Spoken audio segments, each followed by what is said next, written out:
بسم الله الرحمن الرحيم ألف لام را تلك آيات الكتاب المبين إنا أنزلناه قرآنا عربيا لعلكم تعقلون نحن نقص عليك أحسن القصص بما أوحينا إليك هذا القرآن وإن كنت من قبله لمن الغافلين إذ قال يوسف لأبيه يا أبت إني رأيت 11 كوكبا والشمس والقمر رأيتهم لي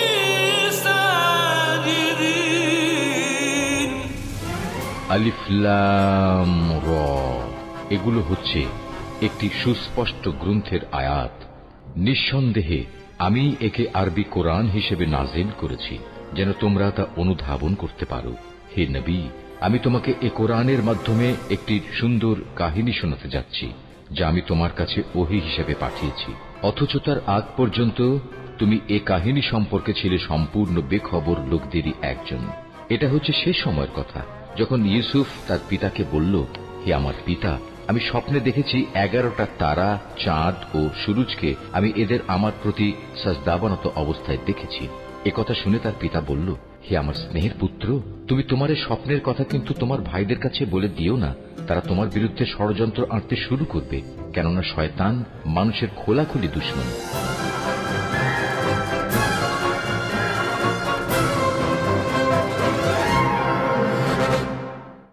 আমুল খোদাকে তো উষ্ণ পানিতে ধৌত করা হলো না। এই দিনে আমির হতেবের উচিত ছিল ঐতিহ্যবাহী পোশাক পরিধান করা।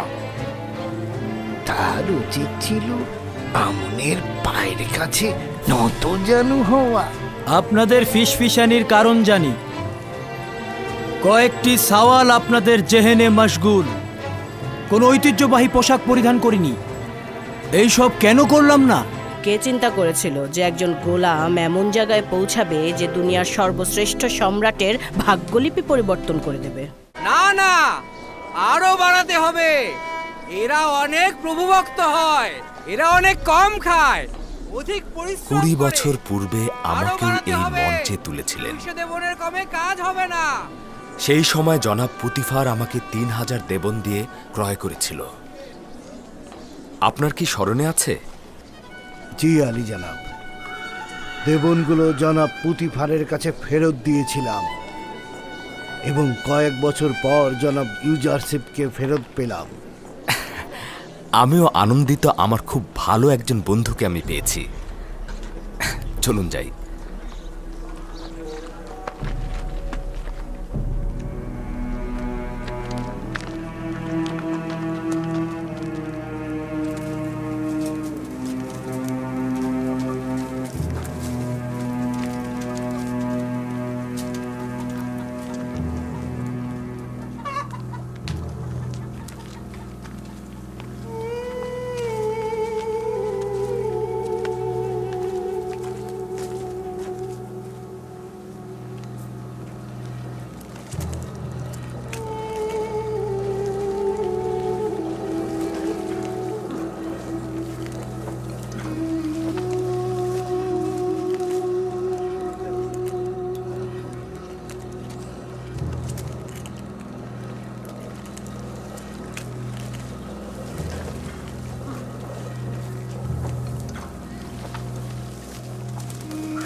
যেই শহরে ইউসুফ হুকুমত করে সেখানে এই পরিস্থিতি বিরাজ করা কি উচিত?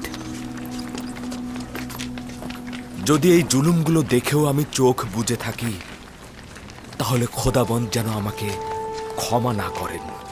এই পরিস্থিতি আমি এমনভাবে বদলে দেব মালিক, যেন গরিবরা ধনী হয়ে ওঠে আর ধনীরা অপেক্ষাকৃত গরিব হয়ে যাবে। ধনী গরিবের ভেদাভেদ থাকবে না। আমরা জনাব ইউজারশিপকে দেখতে চাই। তিনি নাই, চলে যাও, পরে এসো। আমরা ইউজারশিপের সাথে দেখা না করে যাব ততক্ষণ আমরা এখানেই থাকবো। আমরা তার সাথে দেখা না করে এখান থেকে যাব না। আমরা এখানেই আছি, তাকে খবর দিন।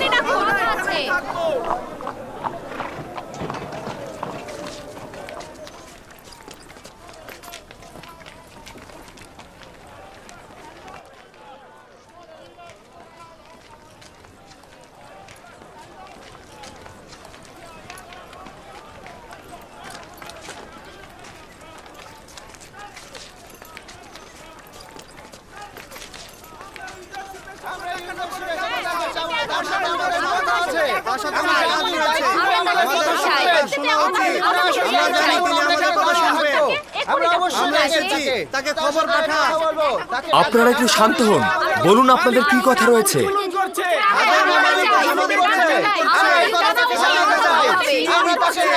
এটা তাকে জানানো উচিত। এটা তাকে আমাদের জানানো দরকার। তাদেরকে এটা জানানো উচিত।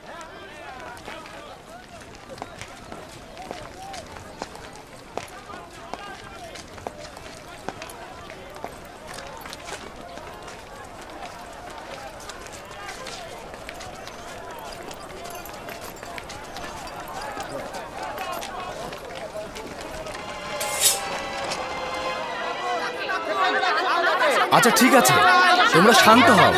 আমি তোমাদেরকে কথা দিচ্ছি, আমি কিছু না কিছু করব।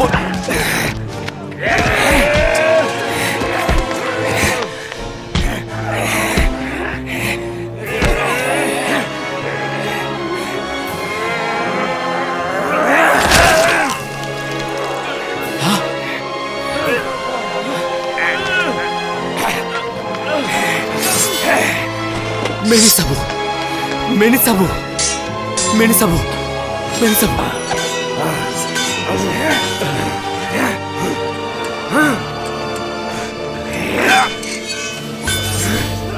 চিন্তা করবেন না, আপনি আপনি আপনি সুস্থ থাকুন, ভালো থাকুন।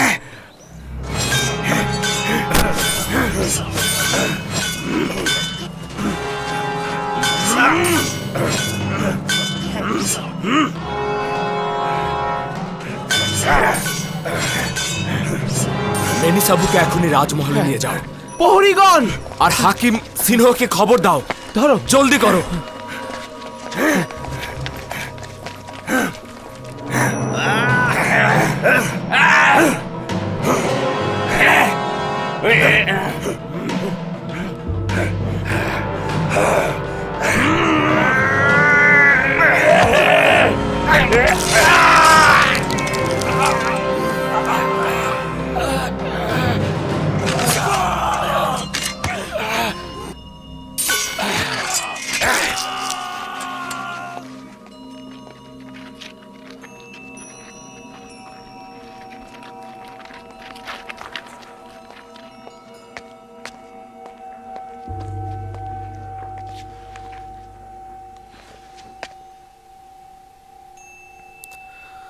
তোমার ভাগ্য ভালো ছিল না নীলিফার কোপ্তা। আমি অনেক চেষ্টা করেছিলাম, কিন্তু দুষ্ট প্রভাবের কারণে তোমাকে সংশোধন করতে পারলাম না। তোমার কল্ব একেবারে গুনহা দ্বারা সিলগালা হয়ে গিয়েছিল। তোমাকে হেদায়েত করতে না পারার কারণে আমি ভীষণ ব্যথিত। হায় আফসোস, যদি এভাবে শেষ না হতো। তাকে পশ্চিমে নিয়ে যাও এবং দাফন করো। চলুন মালিক।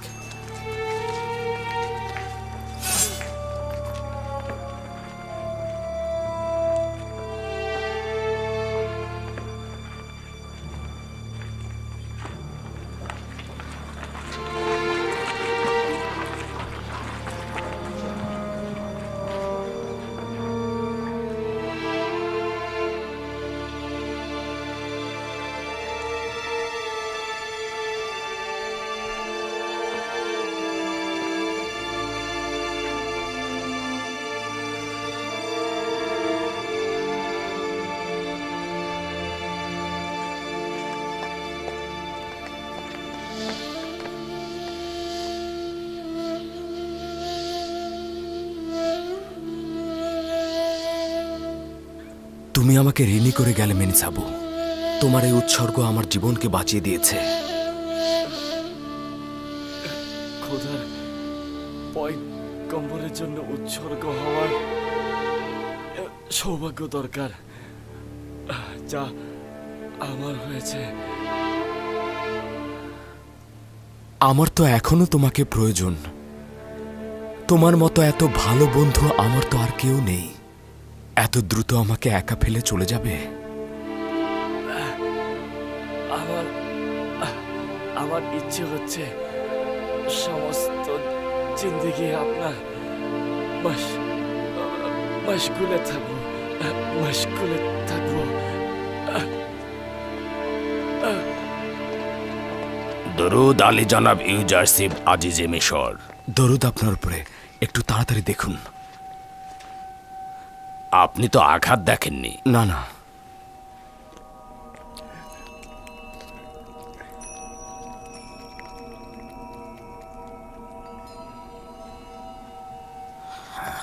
গভীর ক্ষত, খুব রক্তক্ষরণ হয়েছে। তবে চিন্তার কিছু নেই। কিছুটা গরম পানি আর পরিষ্কার কাতন কাপড় আমার জন্য নিয়ে এসো, জলদি জলদি। আপনার যতটুকু সামর্থ্য আছে ব্যয় করুন। মেনিসাবু আমার খুব প্রিয় একজন বন্ধু। আমি মহামান্য বাদশাহ অখুনাতুনের দিদারে যাচ্ছি। আজকের ঘটনা তাকে বিস্তারিত বলতে হবে।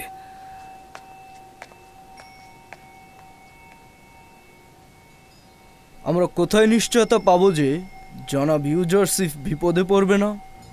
জনাব ইউজারশিপের একাকী মহল ত্যাগ করা উচিত নয়, তার নিরাপত্তার দরকার। সঠিক বলেছ, আমি তার নিরাপত্তা দেব।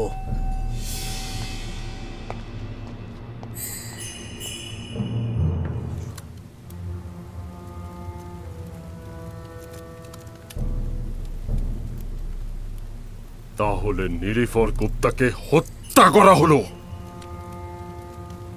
তার মানে ইবাদতখানার খাদেম ও আমুনের অনুসারীদের মধ্যে কি এমন একজনও নেই যে কিনা আমেন হতেব ইউজারশিপকে হত্যা করতে পারে? দিনের পর দিন রাষ্ট্রীয় ক্ষমতার উপর আধিপত্য বিস্তার করছে। আমেন হতেবকে নিজের প্রতি পুরো আকৃষ্ট করে ফেলেছে।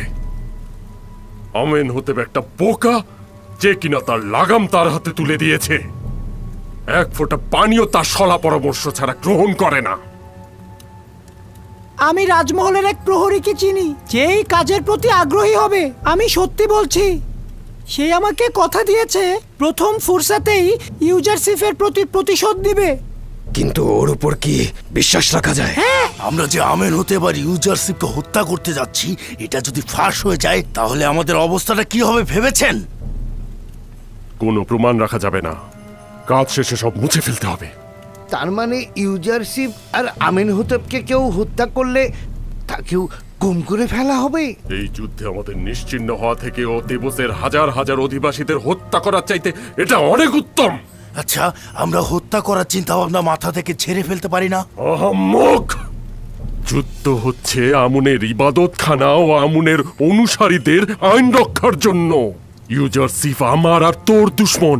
যদি হত্যা না করি তবে আমাদের সকলকে নিশ্চিহ্ন করে দেবে। যদি তাকে হত্যা করি তাহলে আমুন হতে আমাদেরকে হত্যা করবে। এটা কি করে সামলাবেন?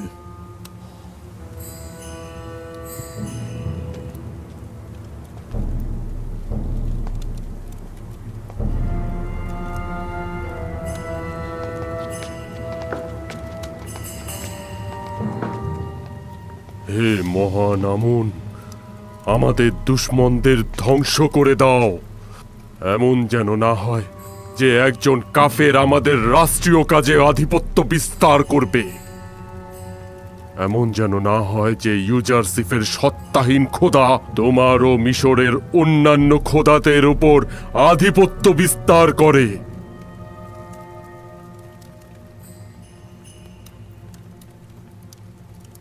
আমি আপনার সলা পরামর্শকারী হিসেবে আপনাকে অনুরোধ করব, এখনই ইবাদতখানার বিরুদ্ধে পদক্ষেপ নেওয়ার সঠিক সময় নয়। এতে অসংখ্য বেগুনা মানুষ মারা পড়বে, আর এতে করে তো আমুনের কর্তৃত্ব একেবারে উপড়ে ফেলা সম্ভব নয়। বিশেষত আমার জন্য চিন্তিত হবেন না, তারা আমার কিছুই করতে পারবে না। এটি একটি বড় ধরনের অপরাধ। আপনার জানের উপরে হুমকি এসেছে, যদিও কোনো প্রমাণ নেই, কিন্তু এতে কোনো সন্দেহ নেই এটা ইবাদতখানার কাজ।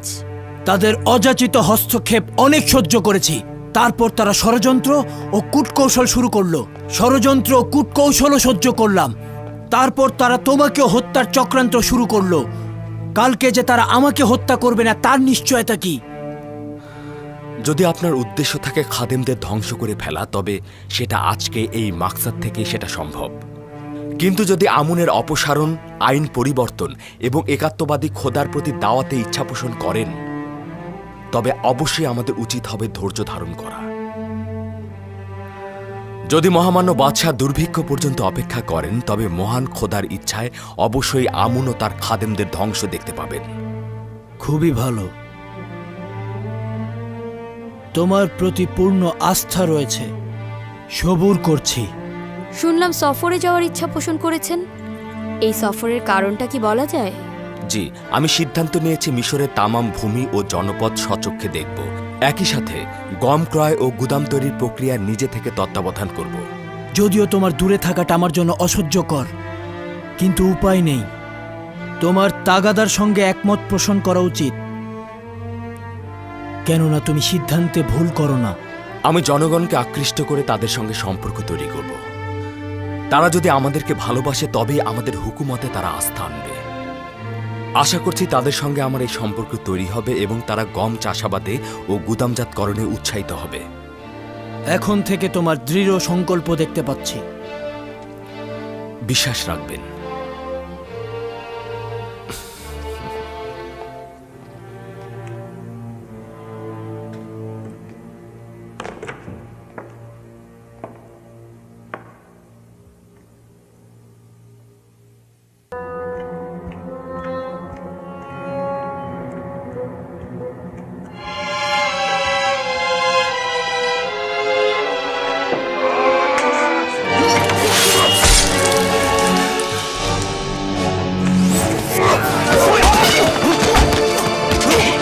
তোমার শমশের ফেলে দাও, তোমার শমশের ফেলে দাও।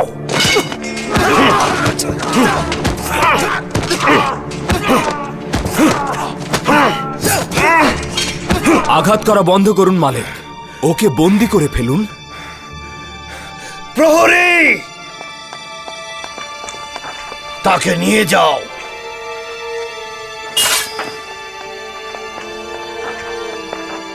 আলী জনাব, আমি হেকিমকে ডাকছি। কিছুই হয়নি, বেঁচে গেছে। তাকে রাজমহলের অস্থায়ী জেলখানা বন্দি করে রাখো।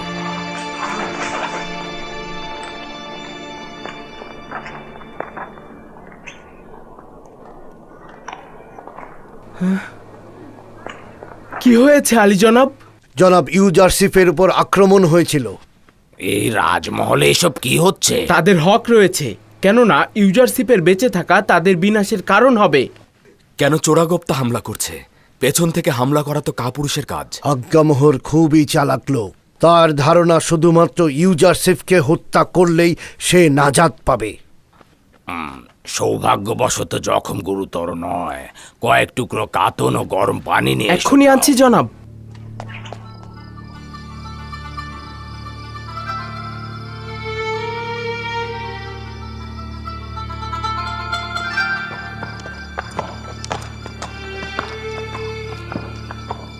আমাদের সকল পানাহা ও সহযোগিতার মূলে রয়েছে পুরো বিশ্বজাহানের মালিক খোদা তাআলা।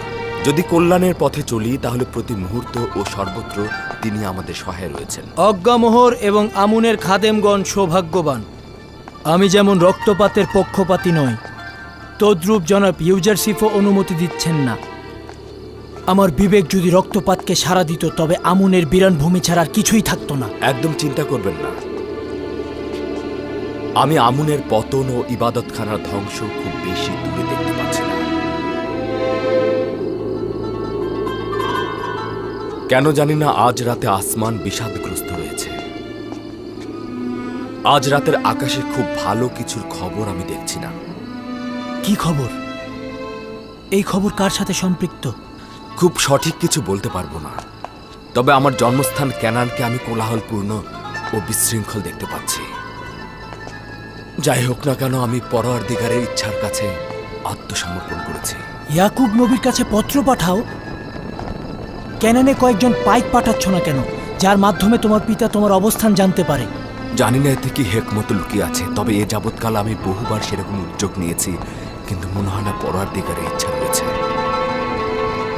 হয়তো আমাদের দিদারের সময় এখনো আসেনি। অতীতের বছরগুলোতে দেখেছ রাহেল, ফায়ে ইয়াকিন এর সহ